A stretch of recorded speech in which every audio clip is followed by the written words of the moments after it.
15.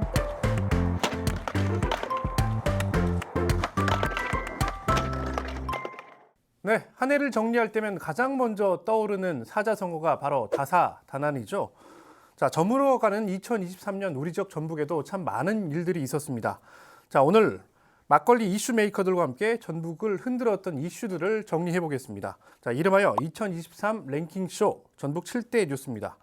자, 오늘 저와 함께 진행을 맡아줄 김나연 아나운서입니다. 어서 오십시오. 네, 안녕하세요. 아나운서 김나연입니다. 네, 반갑습니다. 반갑습니다. 네, 아나운서님 여기 좀 삔이 꽂혀 있는데 괜찮겠어요? 티 나나요? 네. 알겠습니다. 자, 그리고 지난 한 해 동안 이 자리에서 시청자들과 함께 자, 막걸리를 가장 많이 마셔온 분 두 분입니다. 먼저 최영호 변호사입니다. 어서 오십시오. 예, 안녕하세요. 최영호입니다. 네, 반갑습니다. 그리고 정성학 세종부충북 기자입니다. 어서 오십시오. 네, 안녕하십니까. 네, 2023년 이제 마무리할 때가 돼서 네. 오늘 그 7대 뉴스를 저희가 정해봤는데 7대 뉴스 들어가기 전에 네. 자, 우리 세 분 다 개인적으로 올 한 해 기억에 남는 이벤트나 이슈 같은 게 있습니까? 뭐 김나연 아나운서 있습니까? 전 올해 초에 전주에 왔거든요. 아, 그렇죠. 전주에서 방송도 선배님들한테 정말 많이 배웠고 또 전주에 있는 동안 이 지역을 한껏 누리고 싶어서 캠핑도 다니고 축구 직관도 가고 예. 취미가 정말 많이 생겼습니다. 그래요. 너무 행복했어요. 행복한 한 해였다. 네, 전주가 제2의 고향이다. 제 일의 고향이라 해도 될 것 같은데요. 와, 이 사회생활 정말 만렙이었나 많이 들었어요. 최영호 변호사는 어떤 이벤트 좀 있었습니까? 뭐 예년하고 좀 달랐던 거라고 한다면은 제 아이가 네. 지난 월드컵을 계기로 이제 축구에 푹 빠진 예. 전북 현대 경기를 이제 무척 많이 보러 왔어요. 사실 전북 현대 생각해 보면 예전에 이제 그 전북 다이노스 때부터 저도 몇 번 그렇죠. 가긴 했는데 어느 순간 이제 뭐 제일 잘하는 구단이었고 항상 뭐 무조건 우승하는 구단이었는데 하필이면 제가 이제 가기 시작한 때부터 이제 좀 많이 지더라고요. 그래서 하여튼 그래도 제가 생각했을 때 이 전북의 어떠한 정체성, 네네. 내가 전북인이다라고 하는 거는 전북의 경기를 봐야 이게 좀 느끼겠더라고요. 더 제 아이도 전북인으로 좀 거듭난 느낌? 네. 그래요. 그러니까 저도 제 아이와 어렸을 때부터 전북 현대모터스 축구 경기, 홈 경기 특히 또 원정도 다닙니다. 뭐 직관을 하기도 하고 저는 올해는 이제 시즌권까지 끊어가지고 여러 차례 봤는데, 그러니까 아이들이 전북 현대 응원가를 배우고 가서 뭐 전북 현대 응원하면서 실제로 내가 이제 전북인이다. 약간 그런 자부심을 느끼는 것 같아요. 거기서 전북의 정체성이 생기는 것 되게 같아요. 신기하더라고요. 그리고 세 분, 우리 셋 다 지금 전북 현대. 녹색도 이렇게 맞췄고. 그렇네요. 녹색 전사 3명이 있고요. 의도했습니다.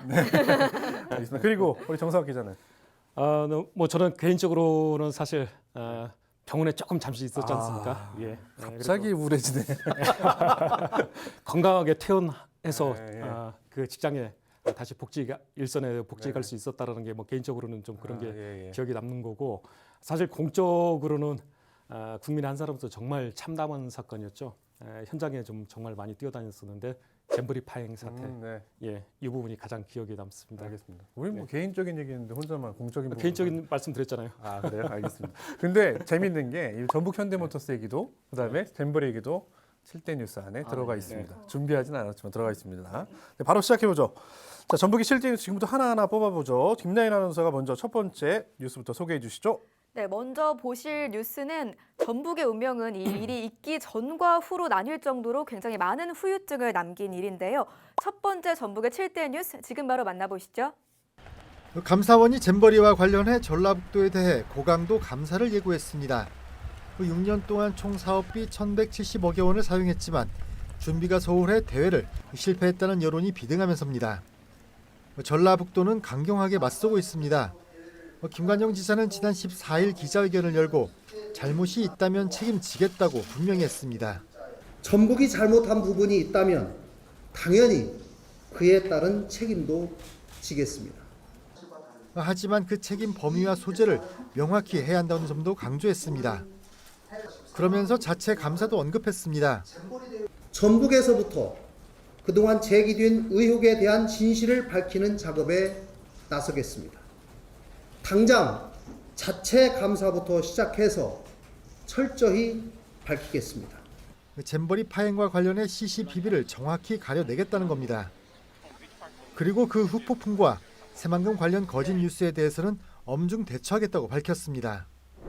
네, 지금 저희가 영상으로도 소개를 해드렸는데, 아까 그 우리 방송 전에 정성학 기자가 이거 잼버리 좀 잊을만 했는데 다시 또 잼버리 얘기를 해야 된다 그렇게 얘기했는데, 그 변호사님, 이 잼버리 사태가 그 7대 뉴스 중에서도 우리가 가장 먼저 꼽았던 거는 어찌됐든 후유증 아나운서가 얘기도 했는데요. 이 도민들의 어떤 자존심에 상처를 낸 사건이 아닌가 그렇게 싶은데 좀 어떻게 보셨어요? 뭐 사실 얼마나 홍보를 많이 했어요. 네, 그리고 예. 뭐 2017년도에 유치 전부터 막 다 큰 어른들이 막 그 잼버리 복 입고 다니고 목에 스카프들 들고 다니면서 맞아요, 뭐 이게 맞아요. 뭐 무슨 굉장한 큰 행사라고 막 하거든요. 사실 저는 좀 시큰둥했어요. 왜냐면은 이게 무슨 엑스포, 뭐 그랑프리, 뭐 하계 유니버시아드, 뭐 올림픽 이런 것과 달리 규모가 너무 작아요. 그리고 새만금이 열리면 새만금이 사실 SOC 얘기하는데 네. 경기장도 좀 크게 짓고 뭐 SOC를 대량 해야 되는데 이거는 텐트 짓고 떠나는 거잖아요. 그래서 예. 뭐 별거 없는데 왜 그렇게 크게 할까 해서 어느 순간 뭐 저는 사실은 되게 조용히 지나갈 거라고 생각했는데 되게 의외였던 게 빵빵 터졌잖아요. 처음부터 빵빵 터지는 바람에 이게 왜 사람들이 이걸 관심을 가질까 했더니 사실 이제 만약에 잘 됐고 좋았으면 사실 전국적으로 이슈도 안 되고 크게 관심도 없었을 텐데 꼭 이렇게 안 돼가지고 이슈가 돼서 되게 마음도 많이 아팠고 사실 전라북도 뭐 안 되네 해가지고 이거라도 잘해서 좀 잘해보자라는 거예요. 새만금도 사실 SOC에 대한 지적도 되게 억울한 게 네. 여기는 다른 뭐 올림픽이나 뭐 하면 올림픽 때문에 도로를 뚫고 올림픽 때문에 뭘 하는데 네. 여기는 기존에 있는 좀 제대로 해달라. 예. 이게 공기를 좀 맞춰달라 아니면 그렇죠. 조금 빨리 해달라 정도였어요. 새로- 이미 있던 다 계획을. 새로 도로를 뚫어달라는 게 네. 아니라 있던 거 그래서 우리 행사 있으니 좀 빨리 좀 해주세요. 그런 잼버리에서는 거였다는 1,000억에 거죠? 불과해요 사실은. 그것도 다 뭐 행사비예요. 뭐 딴 거 없어요. 네. 그래서 좀 아, 되게 좀 아쉬웠어요. 알겠습니다. 근데 아쉽게 했는데 처음부터 이게 뭐라고 이렇게 난리법석이야 했던 거는 제가 보기에는 최 변호사님이 약간 동심을 잃어서 그래요. 네. 네. 아이들이 이렇게 전 세계 아이들이 우리 지역에 온다는데 얼마나 좋은 그렇죠. 일입니까? 근데 이제 사실 우리 가만히 돌이켜 보면 네. 이 사실 시작 전부터 말이 많았잖아요. 예, 맞습니다. 사실 저도 아까 방송 전에 좀 잠시 언급을 했는데 잊고 싶은 사실 기억인데 개최 전부터 저도 새만금 수차례 현장도 돌아봤고 가봐서 여러 가지 문제점도 지적한 기사도 작성하기도 하고 했었는데 이미 예견이 충분히 됐던 사안들입니다. 예를 들어서 이미 그 슈퍼 엘니뇨 현상이 8월에 한반도를 강타할 걸로 예상이 됐습니다. 역대급 폭우 그다음에 역대급 무더위 이게 동시에 오락가락할 수가 있다. 근데 공교롭게 아시겠지만 이 그 잼버리 개최 기간이 8월 1일부터 약 2주였지 않습니까? 네네. 그 기간하고 겹쳤습니다. 거기다가 또 좀 전에 그 변호사님께서 잠시 언급하셨지만 그 메인 무대가 되는 새만금 현장 자체가 금방 바다를 매립한 간척지였습니다. 네네. 풀 한 폭이 없고 나무 한 그루 없는 곳입니다. 바로 땡볕 그다음에 바닷바람 그대로 강타할 수 있는 문제가 있어서 그래서 침수 피해, 온열 질환자 이런 그 문제들이 속출할 거다. 심지어 현장에서는 뭐 뱀이라든가 이런 해충이 네, 발견될 정도로 모기도 그렇고요. 예, 모기는 뭐 마를 것도 없고 아주 간척지이기 때문에 그래서 그런 문제들이 이미 충분히 예견이 됐었고 지적하는 기사가 아주 많았습니다. 아시겠지만 조금 덧붙이자면 뭐 개막 직전에 무려 빗물 펌프장을 100개나 만들 정도로 아마 현장 가보신 분들은 아시겠지만 말 그대로 그 텐트촌 자체가 지평선입니다. 끝이 보이지 않을 정도로 넓다 네네. 보니까 빗물 펌프장을 급조해서 100곳이나 만들 정도로 그 정도로 다급한 보수 공사들이 이루어졌고 또 하나 중요한 점은 4만 명이 모이지 않습니까? 네. 모이는데 그쪽에 뭐 편의시설, 화장실, 샤워 시설, 의료 시설 이런 것들이 이미 태부족이라 이거 개막하자마자 문제 터질 거 틀림없다라고 계속 했는데 빗물 펌프장 쪽은 어쩌저쩌 해서 막았는데 침수는 결국은 막았는데 네. 나머지 문제는 막지 못하는 그런 네. 불행한 사태로 이어진 것 같습니다. 그러니까 이게 그 제가 지금 전북 도민의 자존심을 건든 사건이다 이렇게 표현을 했는데 그 김나연 아나운서 이게 잼버리가 약간 이후에 놀림거리처럼 돼가지고 뭐 이렇게 타 지역 뭐 누구 사람 만나면 뭐 잼버리 갖고 놀리고 막 그러거든요. 전북을 향해서 네. 또 뭐 그런 그러더라고요. 사례 없었습니까? 저는 개인적으로 네. 들었던 건 없는데 인터넷에서 많이 봤던 예. 것 같아요. 그래요. 근데 잼버리 향한 것뿐만 아니라 전북 지역을 향한 그런 잘 모르시는 분들은 그런 이야기도 많이 하셨던 것 같습니다. 그래요. 이게 전주에서 1년이나 사셨잖아요. 도민으로. 네, 자존심 상하죠. 그런 거 들으면. 당연하죠. 울지는 않으셔도 네. 알겠습니다. 변호사님 진짜로 이게 결국에는 아까 말씀하셨던 것처럼 조그마한 사실은 행사인데 이게 막 이상하게 눈덩이처럼 부풀려지고 막 왜곡되고 막 그러면서 결국엔 전북 전체적인 이미지 추락 좀 있었던 것 같은데 좀 어떻게 보세요? 뭐 이제 사실 제가 이것도 좀 제가 좀 삐딱해서 실패했다고 하면 실패했나라고 먼저 좀 봐야 될 것 같아요. 근데 모르겠어요. 행사라는 게 사실 우리가 생각해 보면 뭘 못해도 실패했다고는 잘 안 해요. 우리가 뭐 여러 가지 우리나라들 국제 행사를 많이 했는데 사실 잼버리처럼 실패했다고 한 행사는 하나도 없을 거예요 아마. 뭐 좀 미흡했다라는 네. 지적은 나오긴 하지만, 근데 제가 이제 어느 중앙지 기자, 왜냐하면 중앙지 기자는 그때 온열 질환자가 폭증하기 시작했을 때 중앙지에서 파견을 오기 시작했거든요. 네네. 그분 말씀 들어보니까 사실 여기에서 잼버리가 사실 저녁에 잠만 잤다가 외부로 나가니까 사실 이 뭐 기후나 자는 뭐 물이 찼다거나 이런 건 큰 문제가 사실 아니었다. 근데 이제 문제는 사실 화장실하고 샤워장 예. 뭐 이런 문제였는데 사실 그게 별거 저는 사실 그 금방 해결도 됐고 아마 해결했을 수 있는 문제였는데 얘기 들어보니까 좀 수긍이 갔던 게 뭐냐면은 아니 그렇게 이제 파견까지 와가지고 중앙 언론에서 서울에서 파견까지 와서 기사를 쓰려고 앉아 있는데 그러면 조직위에서 네. 보도자료 한 10개씩 내줘야 된다. 그러면 왜 정신없이 보도자료 쓰고 막 기사가 예. 나가야 되는데 네. 보도자료가 하나도 안 나온대요. 그러면 가서 와서 하는 게 뭐냐. 본인들은 이제 중압감이 좀 있대 와가지고 이렇게 출장까지 왔는데 기사 네. 안 나가면 안 되니까 그렇죠, 그렇죠. 그럼 뭐라도 써야 되니까 아. 온열 질환자만 하다가 뭐 해충 나왔다고 하다가 막 이거 기사만 쓰고 간 거예요. 그러니까 예. 그 사람들이 온 순간 이건 실패한 행사가 됐어야 된다는 거예요. 네. 여러 가지 이 잼버리에서 세계 청소년들이 와가지고 전국 곳곳 돌아다니면서 좋았던 얘기는 네네. 하나도 못 쓰고 왜냐면 그런 거 보도자료 내주면서 뭐 이게 좋았다 어디가 좋았다 우리가 지원금을 줘가지고 어느 학생들이 왔다 뭐 이런 미담 같은 건 하나도 안 나온 채 뭐 네. 계속 온열 질환자 얘기만 했던 거죠. 그래서 네. 과연 이제 사실은 첫 번째는 잼버리라는 행사가 세계 청소년들이 와가지고 여기가 뭐 그렇게 생명의 위협이 있었고 그렇게 큰 사건이 있었냐 네네네. 따져봤을 때는 지저분한 화장실, 부족한 샤워장 이런 거 외에는 사실은 그냥 평이한 행사였을 수 있겠다라는 생각이 드는데 조직위가 진짜 못했던 거는 언론 대응을 못했고 네네. 실패한 행사가 될 수밖에 없게 만든 네. 거다. 그리고 이제 전 국민의 조롱을 받게 만든 거죠 사실 전북도민이. 근데 이제 그때를 또 다시 한번 되짚어 보면 처음에 이제 막 그런 이제 기사들이 나가고 그다음에 뭐 아이들이 뭐 이렇게 온열 질환으로 쓰러진다 뭐 그런 기사들이 막 나가면서 영국 스카우트 대원들이 먼저 퇴영을 하고 이렇게 줄줄이 이제 막 퇴영하기 시작했습니다. 근데 이제 그 일부에서는 그런 얘기도 했어요. 스카우트 정신이라는 게 극기, 극복 그런 거 아니냐.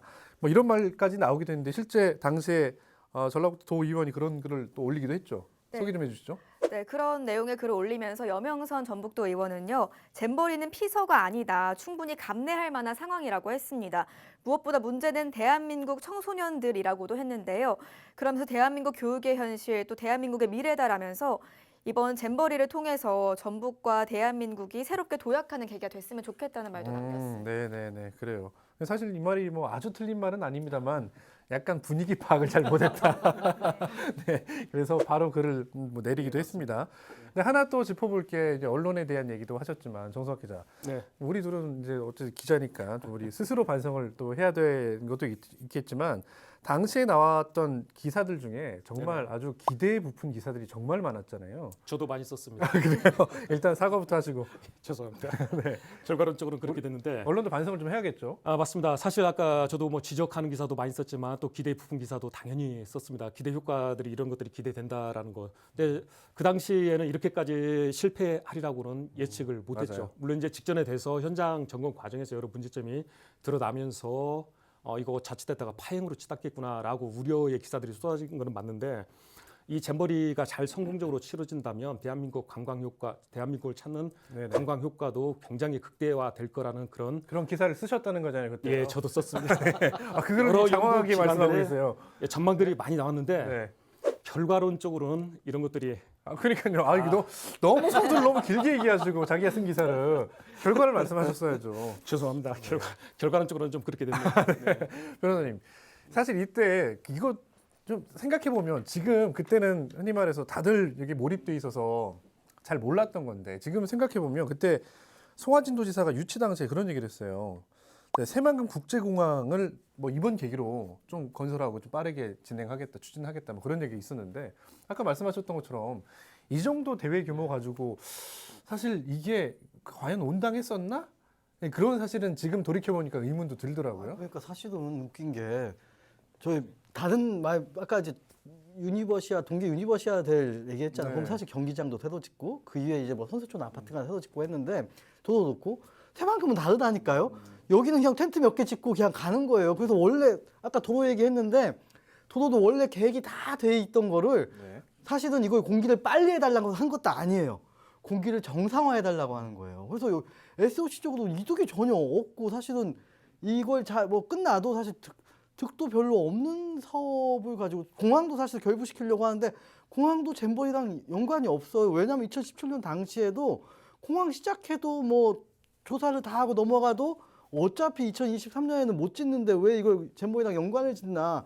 아마 이제 잼버리 얘기하니까 얘기 하나 끝내는 사유 하나 정도는 한 줄 정도 쓸 수 있으니까 얘기했을지 몰라도 사실은 득도 없는데 막상 끝나니까 실만 커진 그런 알겠습니다. 느낌이에요. 예. 네, 알겠습니다. 네, 명확한 책임도 사과도 없는 사이 도민들은 파행의 충격과 함께 각종 뉴스와 SNS를 통해서 전북 전체를 싸잡아 비판하는 말들과 글들의 상처도 받았고요. 그 고통을 다 감내해야만 했습니다. 그 당시 상황을 만평으로도 고스란히 담겨놓은 글이 있는데요. 함께 보시죠.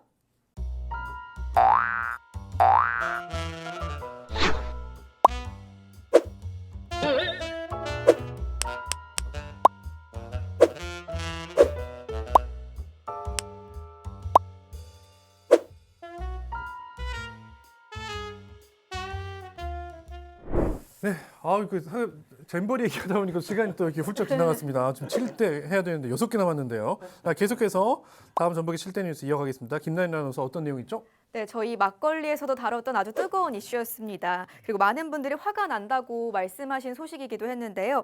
특히 저 같은 MZ 세대들은 기대하는 게 사실 좀 많았는데 조금 안타까운 마음도 컸습니다. 다음 두 번째 전북의 7대 뉴스 지금 바로 만나보시죠. 프로농구단 KCC 이지스가 전주를 떠나기로 결정했습니다. 한국농구연맹은 30일 이사회를 열고 KCC의 연고지 이전을 승인했습니다.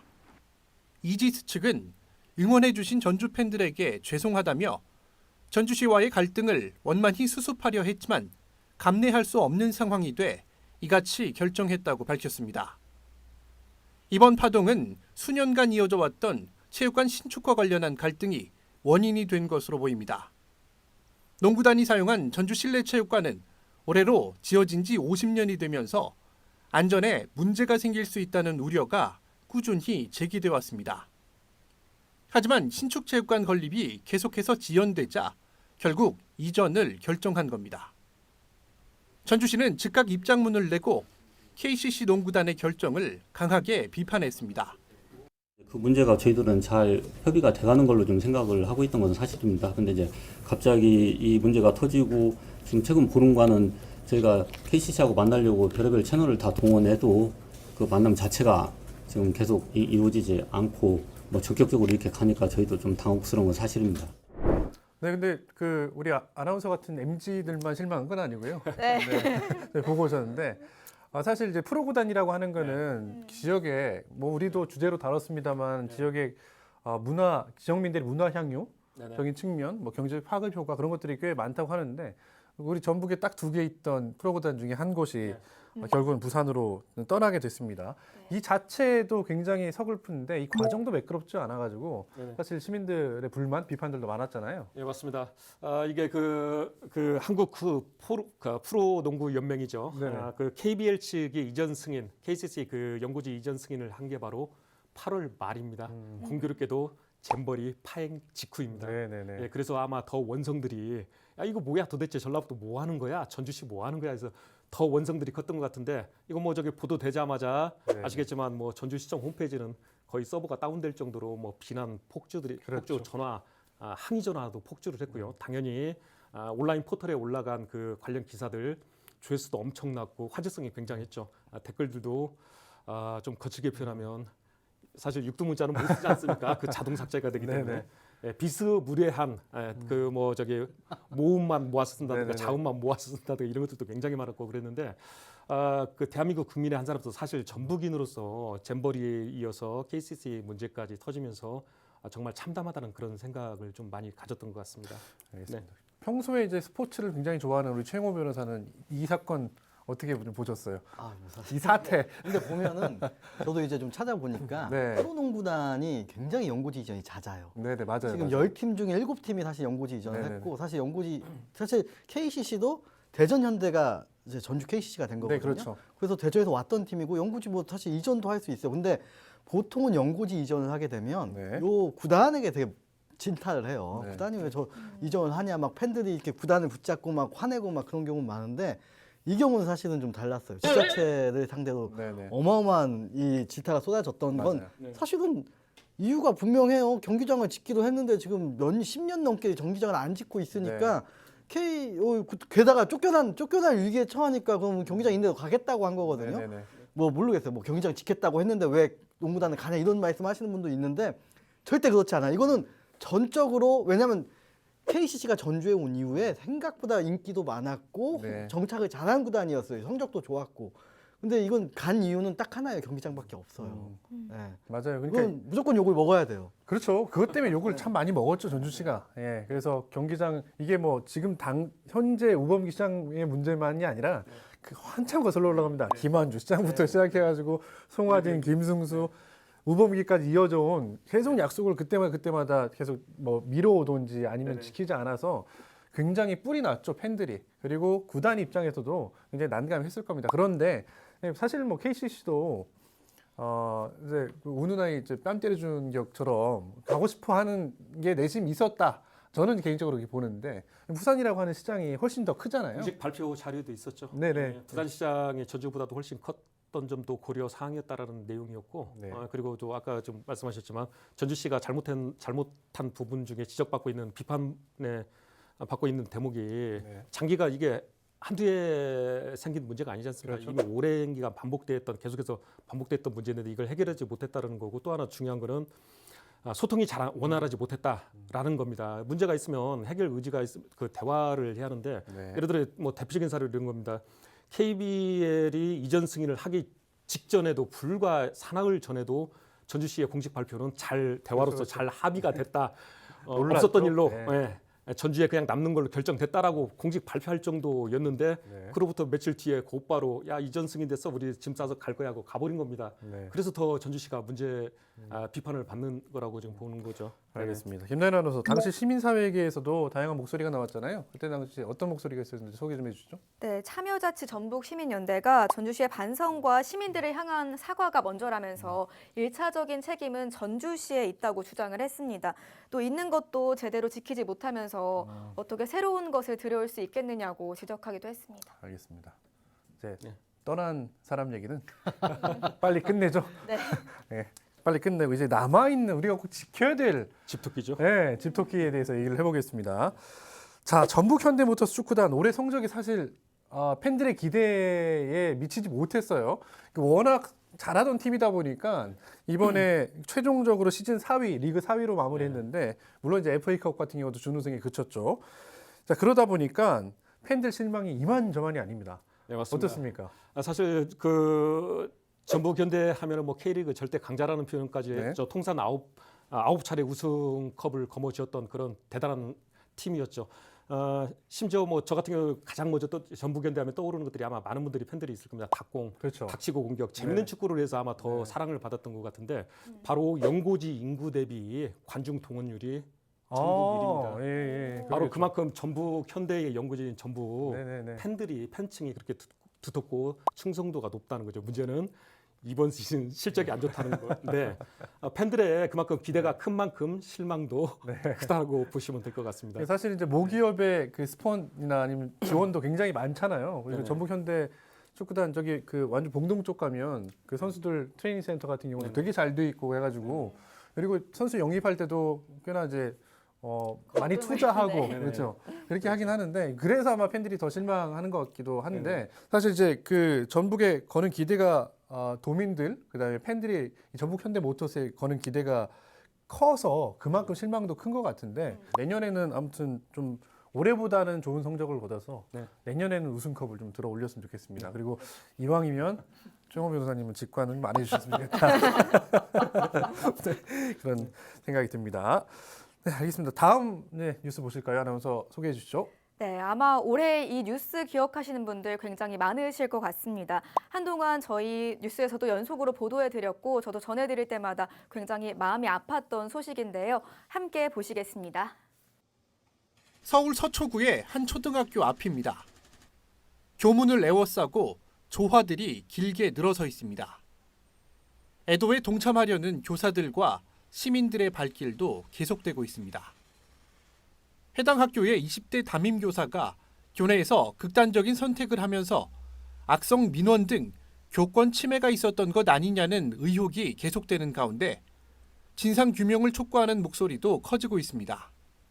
네, 맞습니다. 이 뉴스가 사실 보신 것처럼 우리 그 전북뿐만 아니라 전국적으로 아주 큰 사회적 이슈가 됐던 건데 정석 기자도 관련해가지고 취재를 여러 번 했죠. 네, 맞습니다.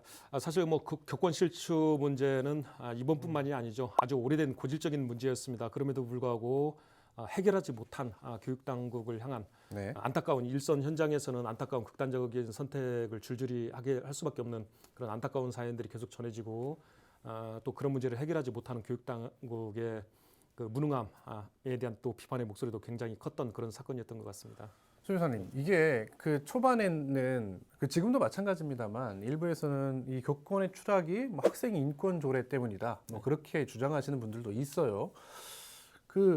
이런 교권의 추락의 배경, 우리 최 변호사님 좀 어떻게 분석하고 계십니까? 학교 다닐 때 많이 마셨을 것 같은데 아니, 말 안 들어서. 사실은 네. 이게 교권이라고 하는 게 우리가 이제 이게 사실 이게 또 세대차가 너무 커요. 네. 저희 때는 사실 흔히 맞고 다니고 맞아요.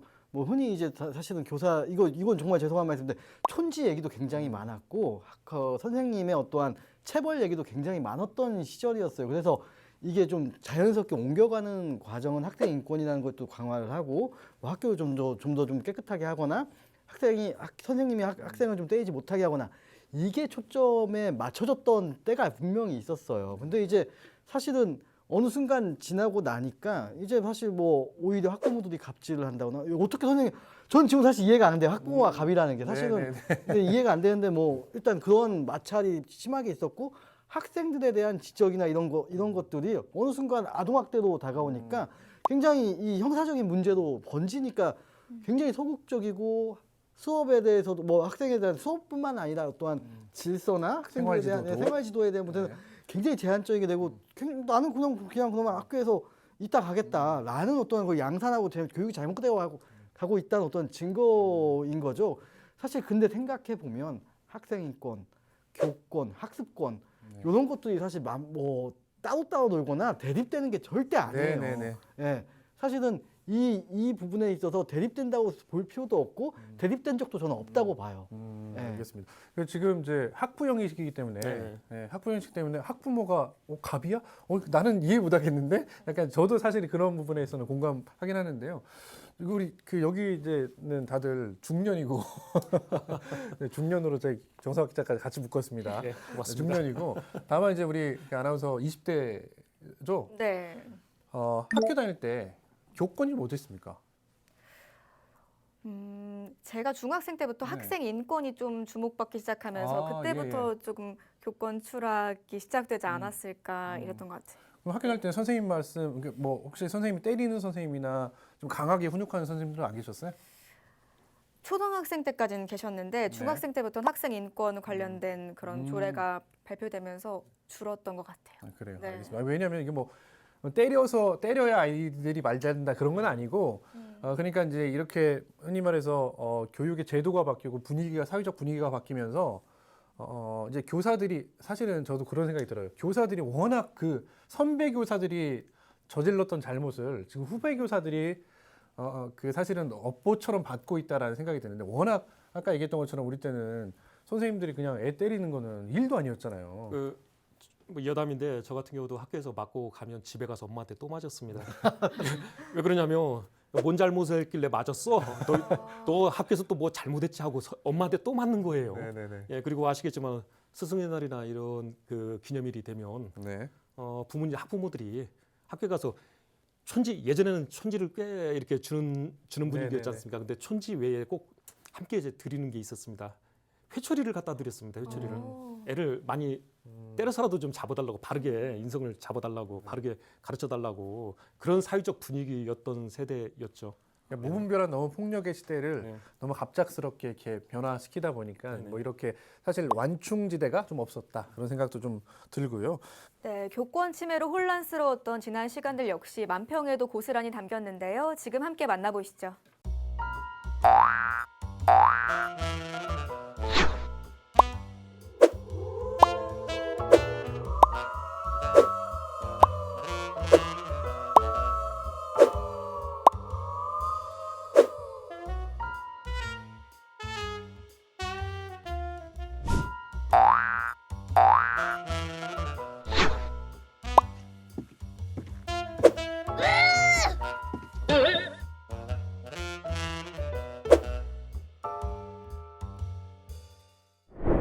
네, 이제 벌써 네 번째 왔습니다. 네, 하나 소개해 주시죠. 네, 이 뉴스 보고 또 많은 분들이 굉장히 놀라셨는데요. 벌써 100일이나 지났고 또 이미 3차례나 시행한 이것. 전국을 강타한 뉴스지만 우리 지역 인근에 원전이 있다 보니까 더 관심 갖고 보게 된 소식인데요. 지금 바로 만나보시죠. 일본이 24일 후쿠시마 제1원자력발전소 오염수의 해상 방류를 개시했습니다. 앞서 일본의 방류 계획 발표 이후 당장 도내에서 생산 유통되는 수산물의 안전성에 대한 우려는 커졌습니다. 방류가 임박해지자 전북도는 24일 전담반 회의를 열고 대응책을 논의했습니다. 일단 수산물의 안전성 검사를 강화하겠다는 대책을 내놨습니다. 도내에서 생산 유통되는 수산물의 안전성 검사를 확대 실시해서 수산물을 더욱 안전하게 관리하므로 소비자들이 안심하고 드실 수 있도록 최선을 다하는 것입니다.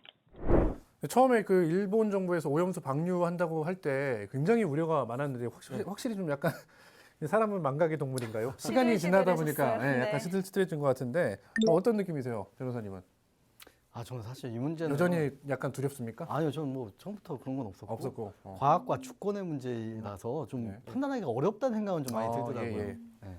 그래요. 그럼 어떻게 과학과 주권의 문제이기 때문에 판단하기 어렵다는 게 어떤 의미입니까? 옳다 그러다 뭐 사실은 왜냐면은 우리도 사실은 원전이 있고 네. 원전에서 또한 이 방출수라는 게 있잖아요. 근데 사실은 뭐 동해에서는 오히려 이제 일본 쪽으로 더 빨리 갈 거예요. 네. 요거 우리 원전을 가지고 니네 뭐 옳다 그러다를 할 수 모르겠어요. 이게 아예 어떤 국제적 기구의 기준이 있을 텐데 그걸 가지고 뭐 국제적 기구에서도 문제 없다고 한 거를 이걸 지금 우리 원전 문제 삼다고 한다면 사실 이건 주권의 문제인 거고 국제 기구에서는 문제가 없다고 한 사실에 대해서 기구에서 만약 우리한테도 문제가 없다고 했는데 계속 문제가 있다고 했을 경우에 예. 바닷가에 대한 문제가 있으니까 그리고 과학으로서도 국제 기구에서 저도 잘 모르겠어요. 이제 문제가 없다고 했으니까 이런 부분들에 있어서 뭐 충분히 심정적으로나 그건 이해는 하겠는데 이거에서 내가 뭐가 이게 맞나 틀리나 아예 접근 자체가 좀 어렵다는 생각이 좀 그래요? 들더라고요. 그래요. 네. 판단은 보류하신 거네? 네. 그리고 뭐 저는 개인적으로는 큰 문제 없다고 생각해서 아, 수산물과는 관련이 없다고 생각합니다. 아 그래요, 알겠습니다. 용기 있는 답변 감사드리고요. 자, 정성학 기자, 우리나라에 유입되려면 아직 시간이 조금은 남았잖아요. 아까 네네. 뭐 우리 최 변호사님 얘기했던 네네. 것처럼 이게 일부는 뭐 이게 문제 없을 것 같다라고 생각하는 네네. 분들도 계시고 네. 또 일부에서는 네네. 아 이거 진짜 심각한 문제다. 우리가 인류가 경험해보지 못한 일이다라고 네네. 우려하시는 분들도 있는데 아직 우리나라까지 도래할 때 시간이 좀 남았나요? 어떻습니까? 대체적인 의견은 4년 내지 뭐 4, 5년 정도 뒤에 우리나라 해역에 한반도 해역 주변에 이것들이 그 방사능 물질들이 퍼지지 않을까 이런 이런 그 생각들 의견들이 좀 나오고 있고요. 그리고 길게는 뭐 10년 뒤에 현상이 나타날 수 있다 이런 지적들도 일부 있습니다. 그러니까 뭐 의견들이 뭐 사실 다양한데 일단은 현재 좀 그 변호사님께서도 얘기하셨지만 일단 국민들의 우려가 큰 건 사실이지 않습니까? 이렇다 보니까 정부 차원에서 해역 감시는 지금 중앙정부에서 하는데 우리 군산 앞바다, 네네. 전북 앞바다도 여러 군데 그 측정 지점이 있는데 어쨌든 공식적인 거는 현재까지는 문제될 만한 방사성 물질은 검출되지 않았다는 게 우리 정부의 공식 입장이고 그다음에 먹는 문제가 있지 않습니까? 네네. 수산물. 우리 그 전라북도하고 도교육청이 지금 하고 있는데 올 연말까지 해서 총 올해만 그 원래 당초 계획보다 좀 한 25% 30% 정도 더 늘렸습니다. 횟수를. 네네네. 그래 늘렸는데 총 700건을 하는 겁니다. 생산 단계 그다음에 유통 단계에서 그 수산물들 여러 가지 많이 먹는 고등어, 명태 이런 종류들을 수거해서 검사를 했는데 지금까지는 현재까지는 문제가 없는 걸로 이렇게 나왔습니다. 다만 이게 지금 사실 이제 이거 녹화 직전에 지금 터진 문제라 아마 해외 토픽 보신 분들은 아시겠지만 일본 일본 최북단 섬 있지 않습니까? 홋카이도. 네, 홋카이도. 네, 홋카이도 앞바다가 지금 난리가 났지 않습니까? 바로 그 물고기 떼, 정어리 떼가 떼죽음을 당했는데 그 양이 워낙 많아서 네네. 치울 엄두가 안 날 정도로 지금 그런데 일시에 그 많은 정어리 떼가 이례적으로 지금 네. 떼죽음을 당해서 바닷가에 다 해변가에 다 밀려 들어와서 헬기로 촬영할 정도, 드론으로 네네네. 촬영할 정도로 그런 영상들이 좀 떠들고 있고 뉴스에도 많이 보도가 됐지 않습니까? 특히 이제 그 일본 수산물 네. 자체를 수입을 금지하고 있는 중국에서는 더욱더 비상한 관심을 갖고 있고 네. 야 이거 그 밑에 동네에 있는 네. 후쿠시마 네. 때문에 이거 발생한 거 아니야라고 네네. 하는 또 루머들도 퍼지고 있고 우리나라 같은 경우는 지금 이게 우리나라도 사실 공식적인 입장은 지금 안 나왔습니다. 이게 도대체 뭔 일인지를 알 수가 없다. 네네. 일본 정부도 이제 현재 조사 중이라 원인이 뭔지는 모른다고 그러는데 다만 아까 드린 대로 이게 올해부터 올 여름부터 이제 방류가 원전 오염수 해상 투기가 방류가 시작이 됐지 않습니까? 근데 곧바로 이제 한 반년 6개월 정도 지난 뒤에 이런 문제가 터지다 보니까 공교롭을지 공교롭게도 좀 겹치다 아니면 보니까 뭐 원인이 예. 거길지 모릅니다. 그거는 예, 아직. 모릅니다. 아직 원인은 모릅니다. 네. 다만 불안감들, 네, 네. 가뜩이나 불안하고 수산물에 대해서 안전성에 대해서 문제 제기를 하고 불안해하고 있는 국민적 감정을 또 한 번 더 건드리는 그런 사건이 아닌가 싶다는 거죠. 그렇죠. 정석 기자는 더 불안할 것 같아요. 생선을 워낙 좋아하거든요. 워낙 좋아해서 불안. 네, 우리 맞습니다. 김나연 아나운서는 어떻습니까? 이런 이슈들이 터졌을 때 혹시 좀 불안함이 좀 있었습니까? 아니면 네, 뭐 과학적으로 지금 명확하게 밝혀진 건 아니니까 제가 어떤 행동을 취해야 하는지 저도 생선 굉장히 좋아하거든요. 네네. 그래서 불안함이 있습니다. 불안함이 있어요? 네, 앞으로 한 3년 정도만 먹으려고. 아 그래요? 알겠습니다. 그래서 이제 뭐 이런 거에 대비해서 아까 도교육청 사례도 들었지만 전라북도에서도 이제 방사능 검사 장비들을 좀 네네. 많이 도입해가지고 일단 수입된 수산물 또 우리 국내 수산물들 좀 투명하게 검사해서 신뢰할 만한 정보를 내놓겠다 그렇게 하고 있는데요. 이게 제대로 좀 잘 전달됐으면 좋겠다. 네네. 정보들이 좀 투명하게 공개됐으면 좋겠다는 생각이 들고 자, 일본의 후쿠시마 오염수 방류 소식 후에 정인성 화백이 그린 그 인상, 이게 만평이 굉장히 인상 깊은 만평이 있는데요. 그 만평 한번 보고 오시죠.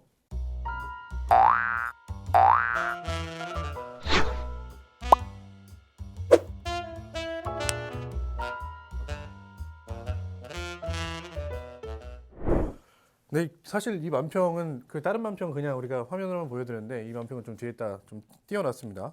왜냐하면 뭐 그런 것 같아요. 이제 이게 후쿠시마 오염수 방류 문제뿐만 아니라 일본과 관련된 여러 가지 이슈들이 올해 되게 많았잖아요. 네. 우리가 뭐 우리 지역 이슈이면서 또 전국적 이슈이긴 한데 뭐 강제징용 문제, 위안부 문제, 방금 말씀드렸던 후쿠시마 오염수 방류 문제 등 여러 가지가 있었는데 잘 그렸어요. 출구를 못 찾고 네. 있죠. 이 가운데가 딱 일본 국기 같아요. 예. 이 국기 안에 헤매고 있는 우리 모습을 그려놓은 것 같습니다. 그래서 미로 속에 갇혀 있는. 그렇죠. 네.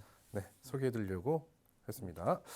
네, 이번엔 전주 천변에 심었던 한 나무의 이야기인데요. 울창했던 잎으로 가득 둘러싸여있던 이 나무는 어느 날 갑자기 싹둑 잘리게 됩니다. 이후 시민들의 항의가 이어졌는데요. 이 나무의 사연 함께 들어보시죠. 전주천 사전다리에서 남천교 방향으로 바라본 전주천의 풍광입니다.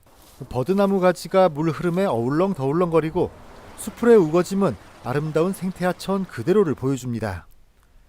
남천교에서 바라본 석양지는 전주천의 모습은 그림보다도 더 사랑스럽습니다. 그런데 지금 전주천은 곳곳이 폭격을 맞은 것처럼 성한 곳이 없습니다. 우거졌던 수풀들은 본데 없이 깎여져 나갔고 직경 30-40cm 되는 나무들은 난폭하게 잘라졌습니다. 예전에 그 아름답던 풍경이 사라진 겁니다. 전주시는 홍수 등의 재난을 막기 위한 치수 정책의 일환으로 이번 벌목 등이 진행됐다고 밝혔습니다. 지금 기후변화로 인한 국지적인 집중호우가 발생했을 때 저희가 하천의 통수단면 확보가 좀 안 되고 치수 기능을 좀 회복하기 위해서 하천 재방 사업을 하고 있지만 최우선적으로 하는 게 시민의 재산과 인명보호에 우선적으로 좀 하고 있습니다. 시민단체는 전주시의 치수 정책에 대해 공감은 했지만 그 근거가 없다고 지적합니다. 치수 중요하죠. 홍수 예방해야 되고요. 재해 대책 예방해야 되는 건 맞습니다. 하지만 그 근거가 명확하지 않다라는 거예요. 실제로 그 개에 홍수위가 있고 그 홍수위에서 재방이 나무가 그 홍수에 미치는 영향이 있다라고 하는 정확한 근거가 없기 때문에 그 근거를 좀 제시해 줬으면 좋겠다는 생각이고요. 시민과 연대해 얼마 남지 않은 나무를 지키겠다고 밝혔습니다. 이번 전주천 벌목 행정은 일방적 정책에 함몰돼 현장을 살피지 않은 것으로 보입니다. 네, 저희도 이 부분 뭐 취재를 좀 상당히 많이 했었는데 시민사회단체도 반발했었고 지나가는 시민들도 아니 이게 웬일? 막 그러셨다고 그래요. 사실 이제 노을이 질 때나 뭐 그럴 때 보면 정말 이쁘거든요.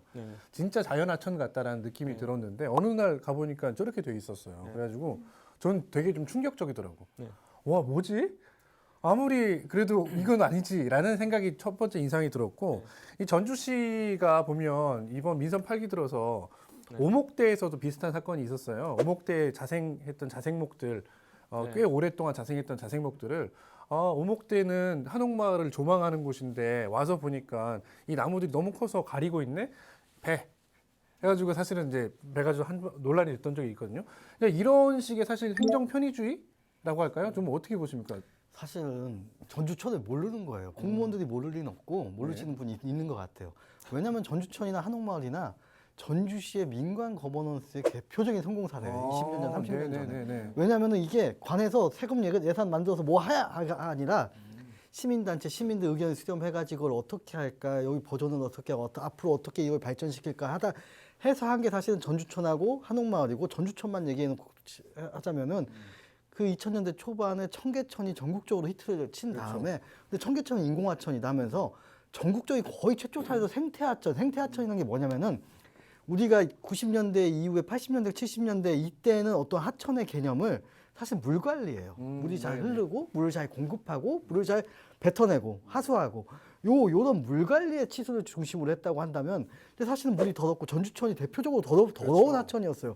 이걸 물 관리에 다시 한번 해보자. 생태하천이라는 개념은 90년대 말 2000년대 초에 전주가 거의 어떻게 보면 전국적인 모범 사례, 성공 사례 중에 하나예요. 민관 거버넌스. 예, 왜냐하면 그때 그 시민단체, 그 환경단체랑 같이 어떻게 할까 해가지고 나무는 어떻게 조성하고 물길은 어떻게 조성하고 여기에 어떠한 숲이 있었으면 좋겠고 이런 걸 다 해서 만들어요. 사실 근데 외부에서 한강 걷거나 이러신 분들이 여기 와서 걸으면 좀 놀래요.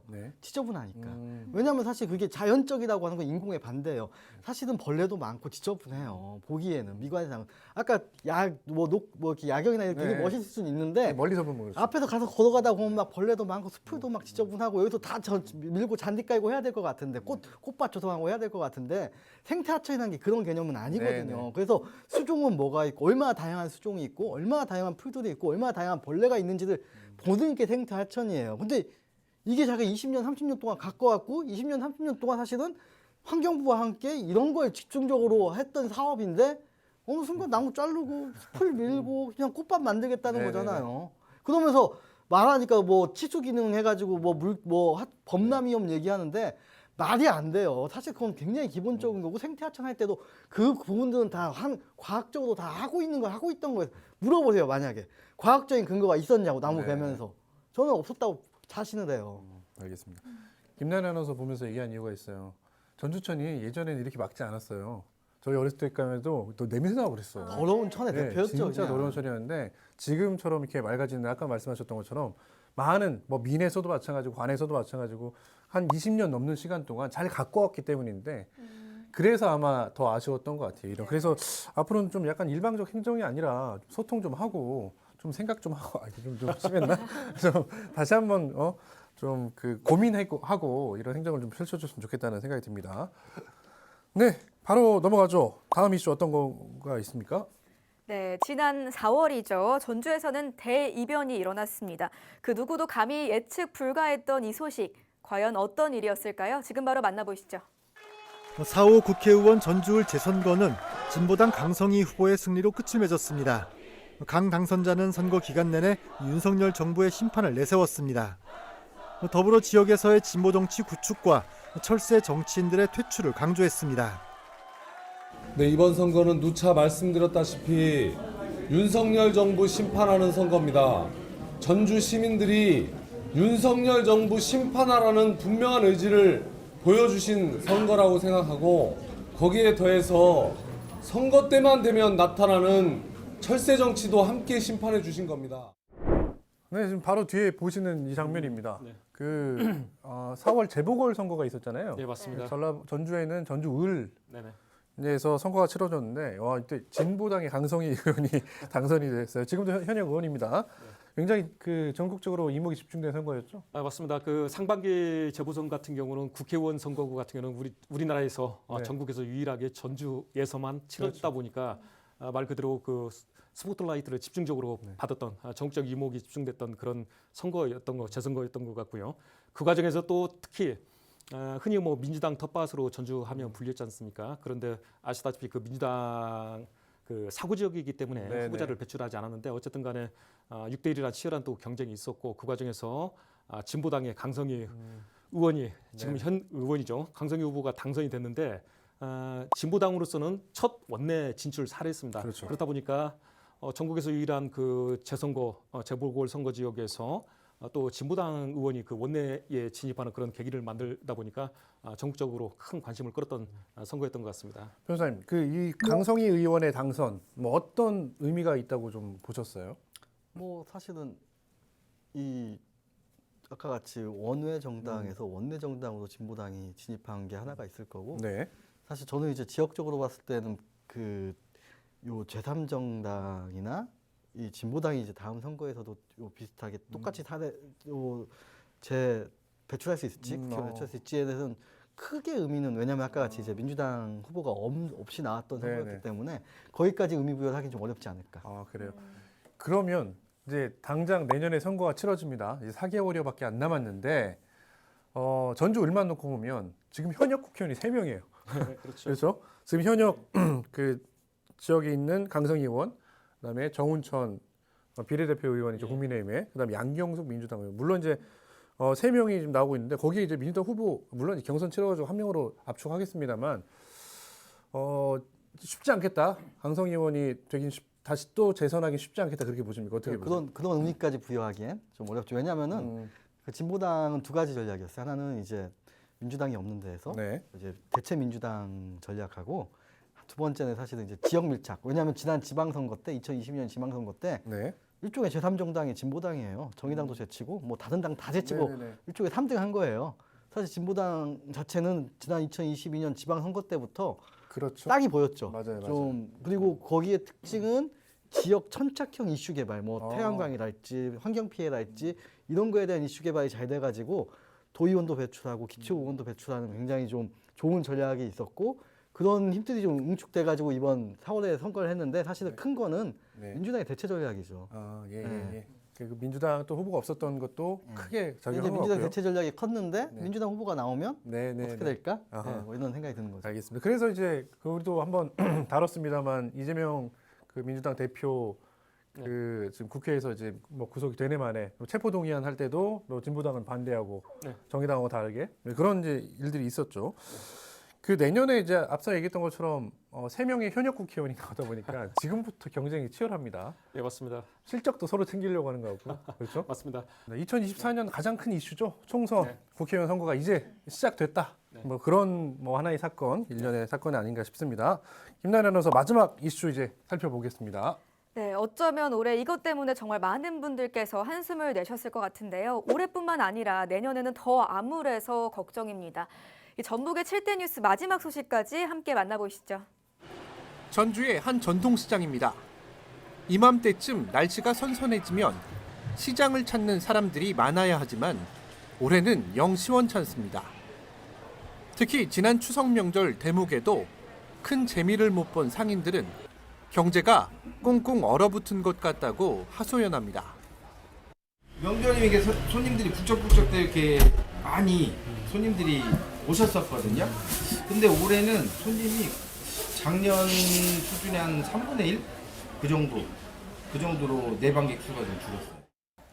시장을 찾은 손님들도 사정은 마찬가지입니다. 선뜻 물건에 손이 안 가는 건 월급 빼고 다 오른 것 같다는 말이 실감날 정도로 물가가 많이 올랐기 때문입니다. 너무 비싸가지고 반찬을 좀 사. 너무 비싸. 작년에는 상대 요만한 소꼬를 하나에 3,000원씩 있는데 지금은 5,000원, 6,000원 했잖아요. 추석 때. 배가 비싸 아이가.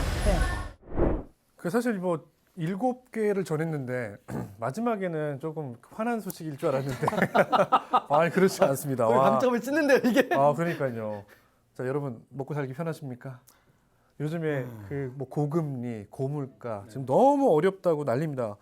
그 전주의 콩나물국밥도 8,000원이 된 지가 오래고 점심 먹으러 가려고 해도 보통 9,000원, 10,000원 막 그렇게 해요.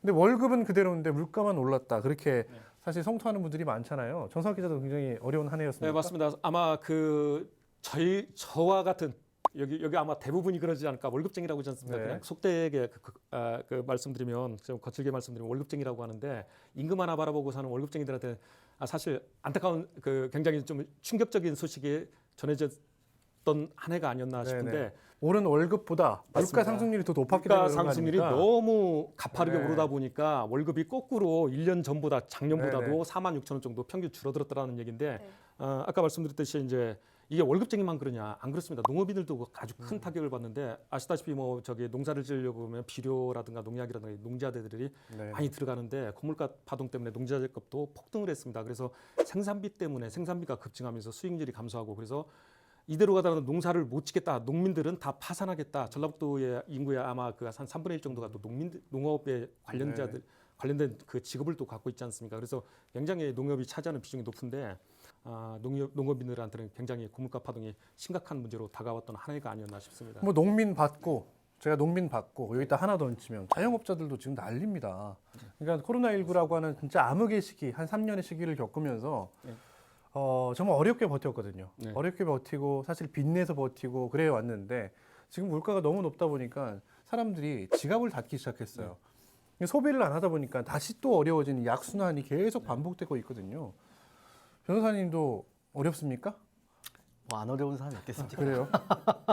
사실은 말씀 네. 그대로 뭐 예전에는 뭐 보니까 뭐 IMF 때 뭐 변호사 좋았다 막 그런 얘기 하는데 네네네. 생각해보면 IMF 기간이 짧았어요. 아. 금방 회복이 되니까 맞아요. IMF를 정리하기 위한 법률 어떠한 이 소송들이 급증을 했던 것 같고 그래서 좀 괜찮았다. IMF 때 괜찮았다고 기억하시는 것 같고 지금 말씀한 대로 다 똑같아요. 사실은 지갑을 열어야 소송도 생기는 거고 돈이 있어야 변호사로 선임을 하는 거거든요.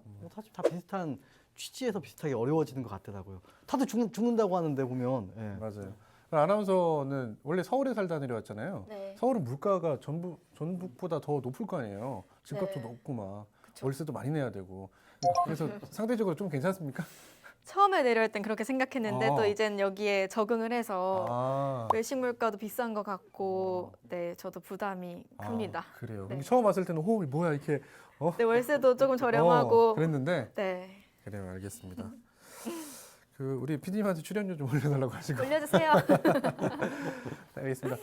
오늘 7가지 한번 그 간단하게 빠르게 한번 살펴봤는데요. 이제 마무리 발언을 좀 듣도록 하죠. 그 이제 2024년 이제 새해가 밝아올 텐데요. 우리 세 분은 새해 소망하는 게 혹시 있으시다고 하면 한 말씀 듣죠. 우리 김나연 아나운서는 소망하는 게 있습니까? 개인적인 소망이요? 네네네. PD님께서 출연료를 올려주셨으면 좋겠습니다.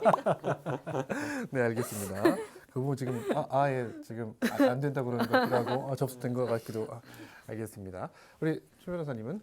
저는 뭐 사실은 가족의 행복, 건강 뭐 이런 겁니다. 예. 그래요. 아무튼 평생 가져와야 될 어떠한 짐이자 희망. 예. 알겠습니다. 행복하십시오. 예, 감사합니다. 알겠습니다. 우리 정석 기자 마지막 들어보죠.